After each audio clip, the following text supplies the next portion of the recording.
two, one. Now let me hear you say. Now tell 'em I'm unashamed. I'm unashamed. I'm unashamed. I'm unashamed.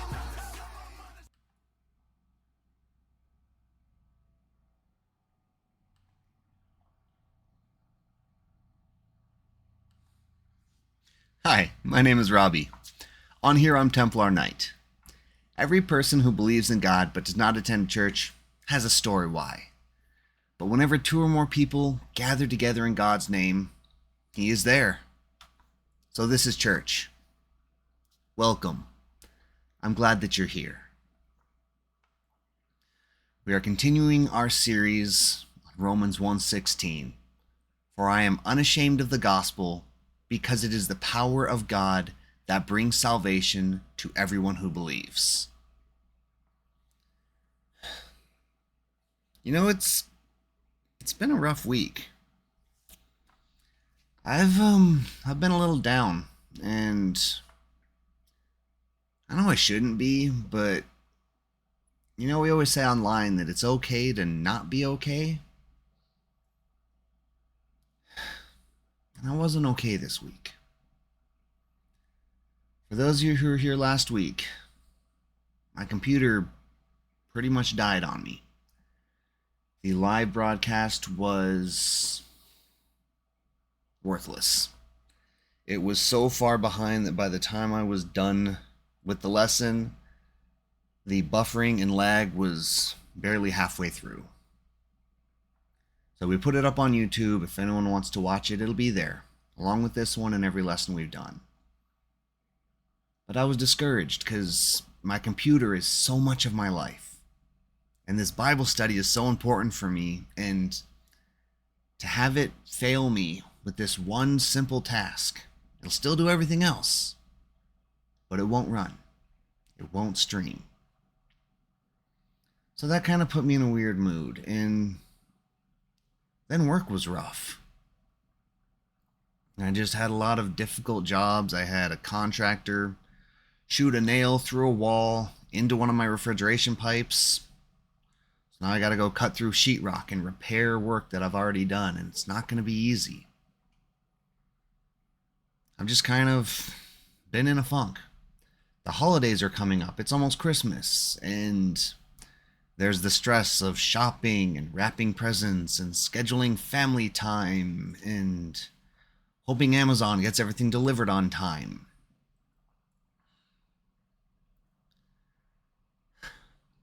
It was a rough week. But I'm okay with it because I know it's going to get better. Problems at work will be solved. A new computer is on the way to replace the one that's dying. Bible study will still go on. The holidays will come and go, and it'll be good to see everyone. It'll be good to spend quality time and be around these people and interact.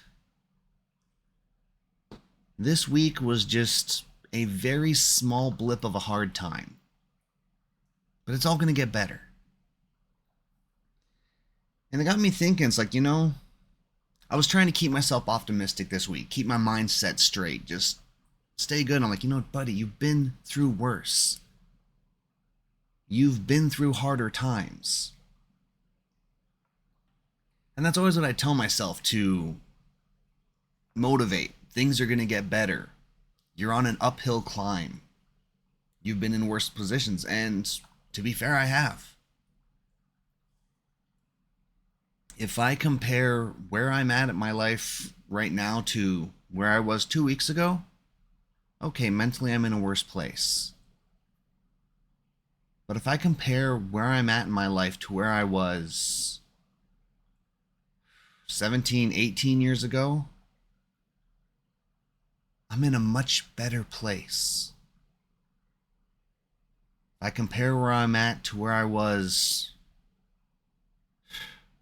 25, 30 years ago, I'm in a much better place. I mean, where I'm at now in life, I'm almost ashamed that I can be brought down by such simple, trivial things. My computer died. Well, at least you got a computer. At least you got the money to replace it. At least you have a backup that you can run so that you can still come here and do your Bible study. Well, work is hard. At least you got a job to go to. At least you can get paid and make enough money to support your life.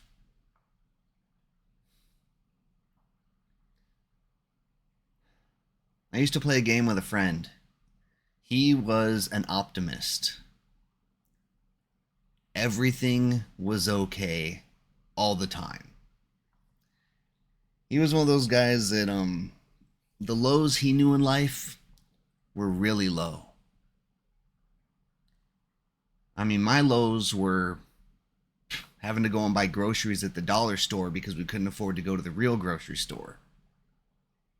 Having to ask my parents for money because we didn't have money to pay the bills.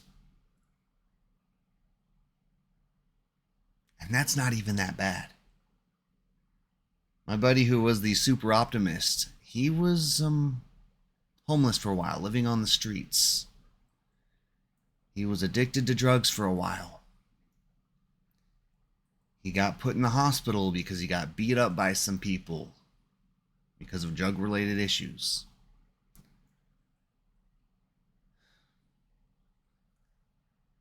He would spend his nights sleeping under a bridge with all of his materials in a backpack. He's had lows. And then he found God, and he became one of the biggest optimists out there. He pulled his life together. He got clean. He got in a halfway house. He ended up getting a job. Now he's married. He's got a home. He's got a family. He's doing great. And I've never seen this man get down. Not over anything. Because he's been at the bottom. And he and I used to play this game where, you would always say, could be worse. Whenever I'd go to complain about anything, could be worse. How could it be worse? And he would tell me. Every time I had something that I wanted to complain about, he had a worst case scenario. And so one day we just kind of played this game for a while. And we played could be worse until it literally got to the point where it's like, hey, I don't have money to pay the bills. Could be worse. You still have a roof over your head. May not have power, but you got a roof over your head. I got money to buy gas. You got somewhere to stay. We literally came down to the point where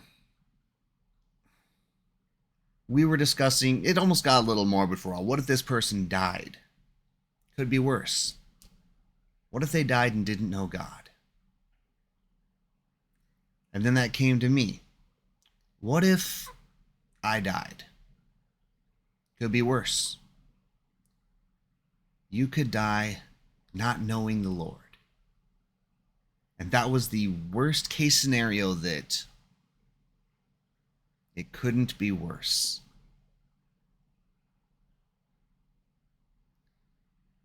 But we always played that silly little game whenever I was down, and he always put me in a better mood. Because it got me thinking, he's right. Everything going on right now in my life could be worse.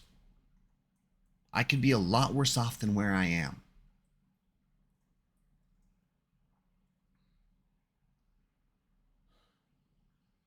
And so it got me thinking.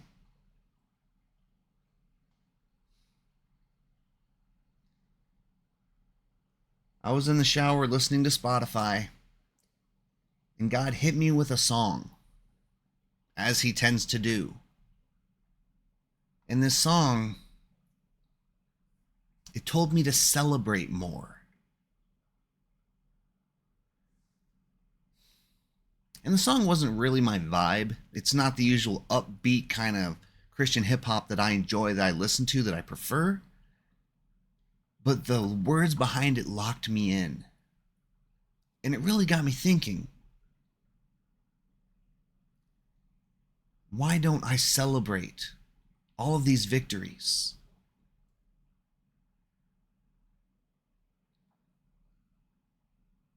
And it's because I'm not focused on it could be worse. I'm focused on it could be better.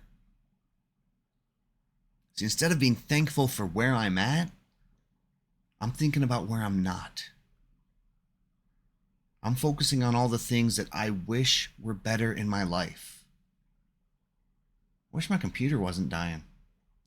I wish I had a cool car. I wish my job wasn't so hard sometimes. I wish I was happier. I wish I didn't have these extra 10 pounds around my waist. See, I'm always so focused on where I'm not that I'm not happy with where I am. And that is my biggest mistake. That is where I'm going wrong.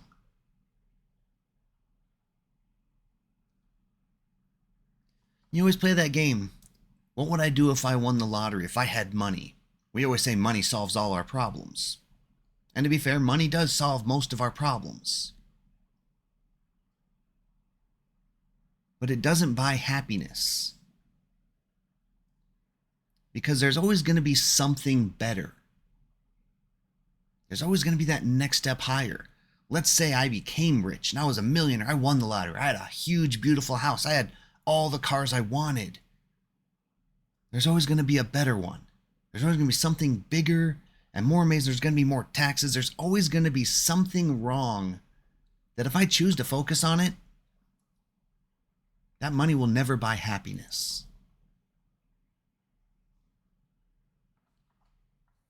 So why is it so hard for us to stop looking at what we don't have and be content with what we got? Be content with where we're at in life and celebrate that.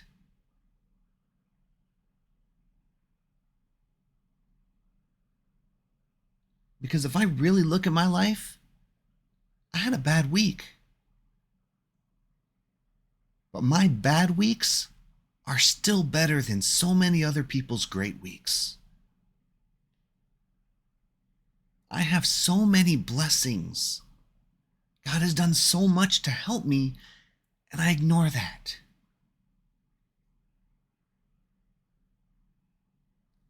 I need to play the could be worse game a lot more.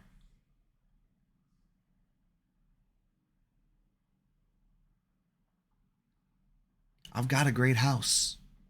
Could be worse. I could be homeless with nowhere to go. I have an amazing wife. Could be worse. I've seen so many destructive marriages and people who are so horrible to each other. Having affairs, cheating on each other, lying. They're just not connected. My wife loves the Lord. Why do I not celebrate this? My job's hard. Could be worse. I make enough money to provide for my family. I have a job where I can go to work and I don't have to work. I'm not worried that my shop's going to close down. I'm not worried about getting fired or not having enough work to do. How am I going to pay the bills? Why don't I celebrate my job?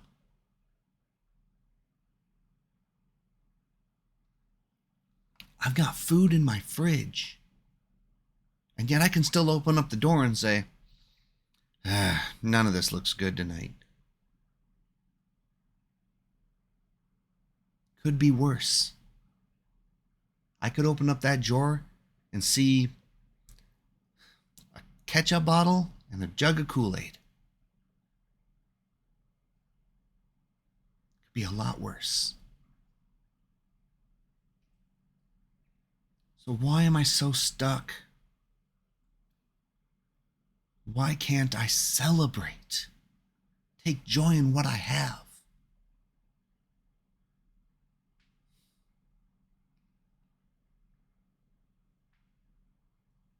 I need to be better. I need to stop focusing on all the negativity.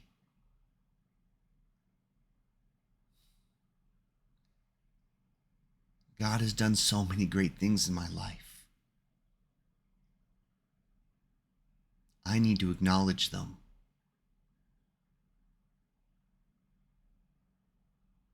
And I know it's hard to say that, but I need you to say that too.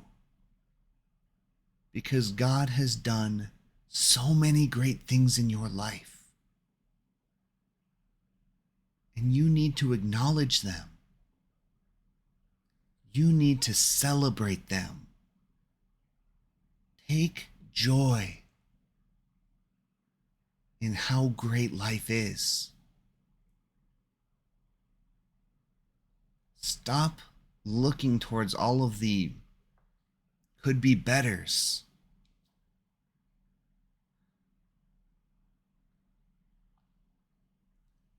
How many of you have been at a worse time in your life? I know I have.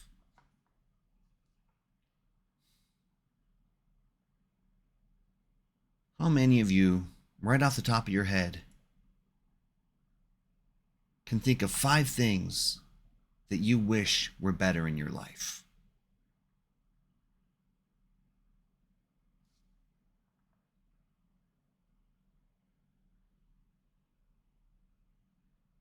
How many of you can think of 5 things that are better in your life now than they were?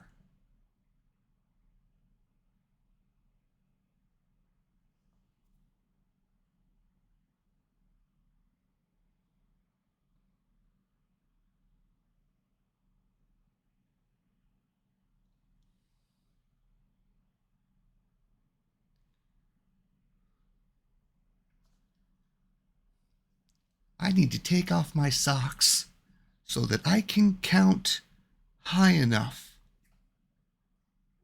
for all of the great things that are so much better in my life now than they were.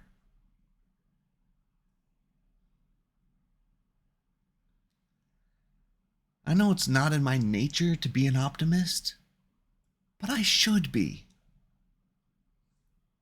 Because life is great.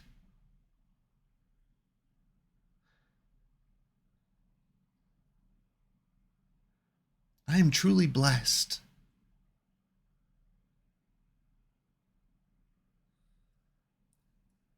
I need you to say that too.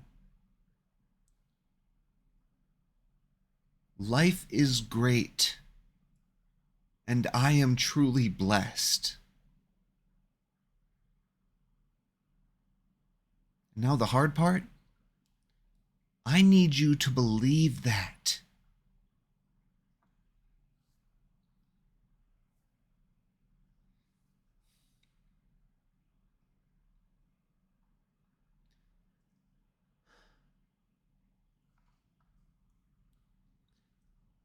I'm going to get back to my notes here because I had notes. I got some Bible verses because Bible study.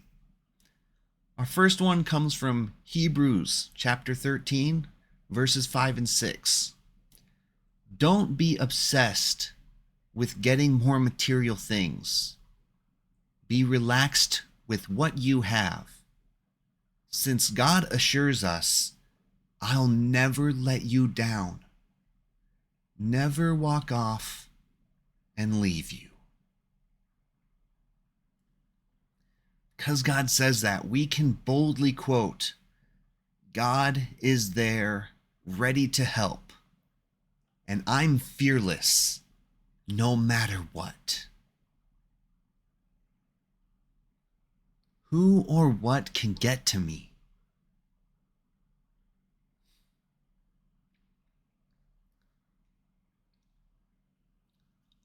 That reminds me of a song I used to sing back in church, saying that if God is for us, then who can be against us? What do I have to be afraid of if God is with me?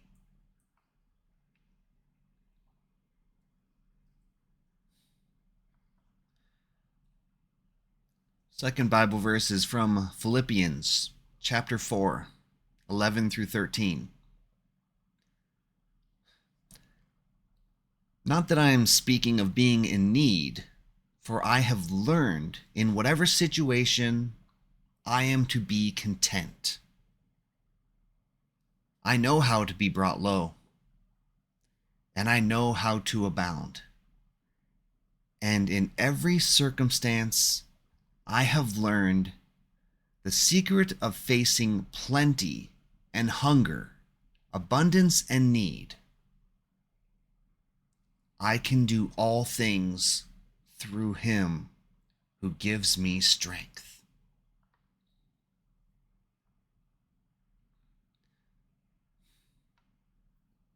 Two verses in the Bible that talk about being content and happy with what we have and trusting in God to take care of us.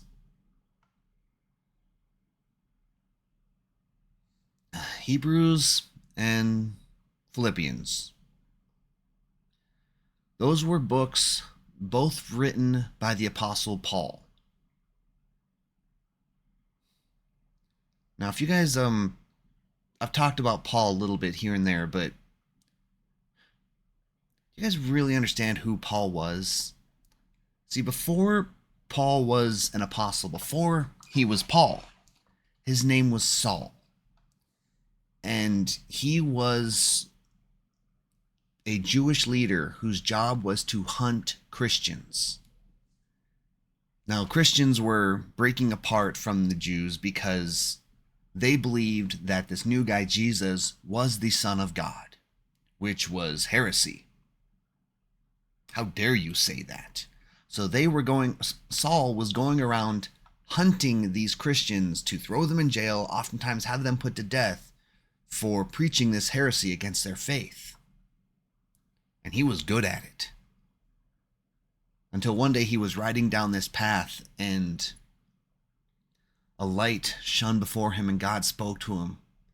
It says, "Saul, why are you persecuting me and my people?" And Saul was sitting there on the ground, being bucked from his horse, looking at this bright light, being blinded by it. And he saw the power of God. And in that instant, he came around. He went from being one of the best Christian hunters to being one of the biggest Christian leaders. He wrote 13 books that were placed in the Bible. The book of Philippians that I just read from, that was a letter he wrote to the people of Philippi. But it's when he wrote that hits me the most. Because when Paul wrote that letter, he was locked up. He was in prison, put there by someone who did his old job, locked up for preaching that Jesus was the Son of God and salvation is through him. Now, while Paul is in prison, he writes this letter about being content.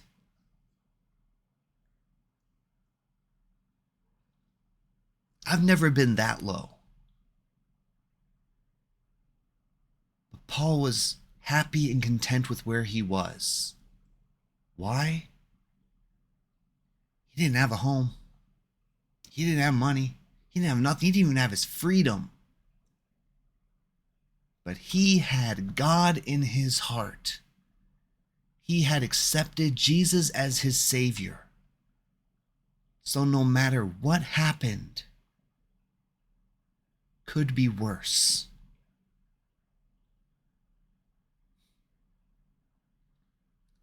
He ended up being put to death because of his preachings. And even then, he was content, knowing he was about to lose his life, because he had God with him.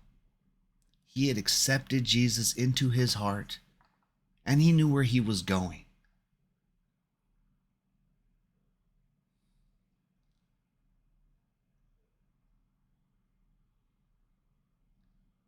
When I sit back and I think about all of the petty, trivial things that can bring me down,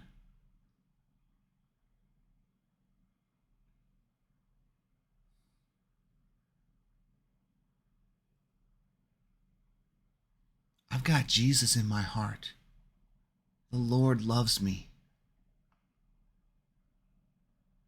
And no matter how bad things get, even if I'm imprisoned and I'm killed for what I believe in, I will still have God's promise. I will still know that He is making a place for me in heaven. Because you can't take that from me.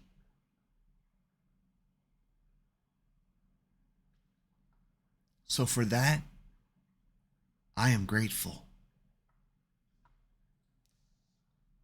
For all of these simple things that God has put in my life, I am grateful. Even the bad things that happen could be worse. And I will be grateful because I am in a position in my life where those bad things can happen.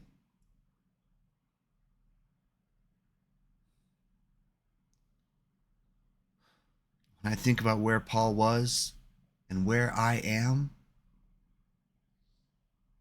I need to stop being so down on myself. I need to celebrate more. 3, 2, 1. Now let me hear you say.